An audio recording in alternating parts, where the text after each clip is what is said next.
लेकिन मां साहब, अनिल ने गायत्री देवी को टोकने की कोशिश की, लेकिन गायत्री देवी ने उसे इस वक्त चुप करा दिया। अरे क्या मासा, क्या तमाशा कर रहा है?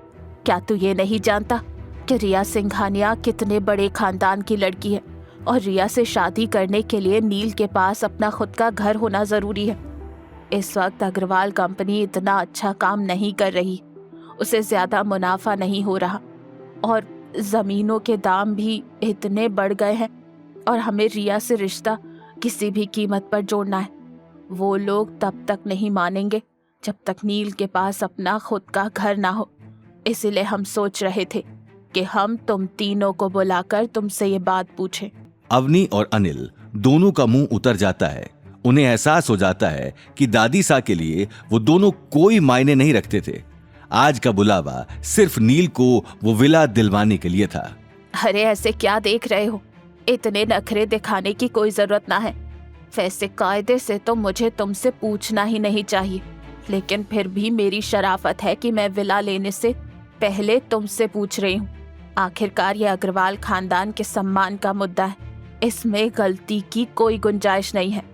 गौतम को गायत्री देवी की बातें सुनकर काफी तेज गुस्सा आ रहा था। उसे विला का स्ट्रेस नहीं था, पर अवनी और अनिल का दर्द उसे और गुस्सा दिला रहा था। वो सोफे से उठ गया और गायत्री देवी की ओर 2 कदम बढ़ा। अच्छा, तो आपका ये मकसद था, इसीलिए आप लोग इतनी देर से हमसे इतने अच्छे से पेश आ रहे थे। वैसे मुझे कहते हुए तो अच्छा नहीं लग रहा है, पर आप लोगों की ये चाल बहुत ही घटिया थी और मैं आपकी इस चाल का शिकार नहीं बनने वाला। मैं किसी भी कीमत पर वो विला नहीं दूंगा, चाहे कोई जिए मरे या सगाई करे। गायत्री देवी गौतम के इस रवैये से दंग रह गई, क्योंकि उसे लगा था कि गौतम 1 या 2 बार कहने पर तो मान ही जाएगा। गौतम, आखिर तुम समझते क्या हो कि उस बंगले के अकेले मालिक सिर्फ तुम हो और सारे फैसले तुम ही को करने हैं। हाँ, अगर ऐसा तुम सोच रहे हो तो तुम्हारी बहुत बड़ी गलती है। अगर मैं उस बंगले का मालिक नहीं होता ना, तो आज आपको मेरे से इजाजत लेने की जरूरत नहीं पड़ती। अब क्योंकि आप खुद मुझसे इजाजत ले रही हैं, इसका मतलब ये बात आप लोग बेहतर तरीके से जानते ही हैं कि वो विला सिर्फ मेरा है और उसके सारे फैसले सिर्फ मैं ही कर सकता हूँ। आप जिस बात की इजाजत मुझसे मांग रहे हैं ना, मैं उसकी इजाजत आपको नहीं देने वाला। तो खाने पर बुलाने का आपका बहुत बहुत शुक्रिया। नमस्ते। चलो अवनी, चलिए डैडी जी। नील को गौतम का ये रवैया पच नहीं रहा था, इसलिए उसने गौतम का कॉलर पकड़ लिया। तुम अपने आप को समझते क्या हो? सिर्फ एक मामूली से घर जमाई हो तुम, इससे ज्यादा तुम्हारी कोई औकात नहीं है। और भीख में मिले बंगले को अपना कहना छोड़ दो। ये कब तुम्हारे हाथों से फिसल जाएगा तुम्हें भी पता नहीं चलेगा। इसलिए कम से कम इसके बलबूते उछलने की तो कोई जरूरत नहीं है। और जो बदतमीजी तुमने अभी दादी सा के साथ की है, उससे तुम्हारी परवरिश का पता चलता है। नील ने एटीट्यूड के साथ कहा। परवरिश की बातें तुम्हें तो शोभा नहीं देती नील। तुमने मेरा गिरबान पकड़ा है और मुझे परवरिश पर लेक्चर दे रहे हो। तुम्हारी हर हरकत से मैं वाकिफ हूं, समझे? पहले खुद की परवरिश देखो साले जी। गौतम अगर चाहता तो अपना कॉलर एक झटके में छुड़वा सकता था, जैसे नील का हाथ नहीं कोई मच्छर हो। लेकिन वो देखना चाह रहा था कि ये लोग आगे क्या करना चाह रहे थे। नील, इसका कॉलर छोड़ दे। नहीं दादी सा, ये लूजर अपनी औकात ही भूल गया है। कल भी मेरी मॉम की इंसल्ट करवाई महारानी एक्सप्रेस पर, और आज आपके घर में आपकी।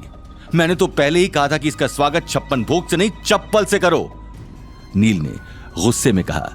अवनी गौतम की इतनी बेइज्जती बर्दाश्त नहीं कर पा रही थी, इसलिए उसने आगे बढ़कर नील के हाथों से गौतम का कॉलर छुड़ाते हुए उसका हाथ जोर से झटक दिया। मेरे पति के सामने मैं दीवार बनकर खड़ी हूँ, उससे तमीज से पेश आओ तुम। ये विला सिर्फ और सिर्फ गौतम का है, और अगर उसने ये कहा कि ये विला वो तुम्हारी सगाई के लिए नहीं देगा, इसका मतलब नहीं देगा। और माफी मांगेगी हमारी जूती। अरे क्या तुम लोगों के काम है भी ऐसे कि तुम्हारे साथ हाथ जोड़कर नमस्ते भी किया जाए? माफी मांगने की बात करते हैं। देखा डैड, हम कितने सीधे, कैसे इनकी चिकनी चुपड़ी बातों में आ गए। गौतम, तुम बिल्कुल सही कहते थे, यहाँ कुछ ना कुछ गड़बड़ जरूर है। और दादी सा, आप कम से कम अपनी उम्र को तो देख लेती। ऐसी घटिया चाल चलने से पहले आपको शर्म नहीं आती? छोरी, तुम्हारे को ज्यादा समझाया सिखाया ना कर। एक तो खुद घर जमाई लेकर बैठी है और ताने मारे को मार रही है।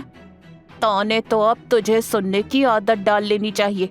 मासा, ये विला सिर्फ गौतम का है, जो उसका फैसला है वही हमारा भी फैसला है। अनिल ने पहली बार गायत्री देवी की बात के खिलाफ कुछ कहा। तो इसका मतलब तुम लोग आसानी से नहीं मानने वाले। ठीक है, कोई बात नहीं। अब अग्रवाल खानदान खुद इस बात का फैसला करेगा। फैसला? कैसा फैसला? क्या फैसला करेगा अग्रवाल खानदान? अनिल ने पूछा। आगे की कहानी जानने के लिए देखिए अगला एपिसोड सिर्फ पॉकेट एफएम के यूट्यूब चैनल पर और रॉयल वारिस के सारे एपिसोड्स को सुनने के लिए डिस्क्रिप्शन में दी लिंक से डाउनलोड करें पॉकेट एफएम ऐप।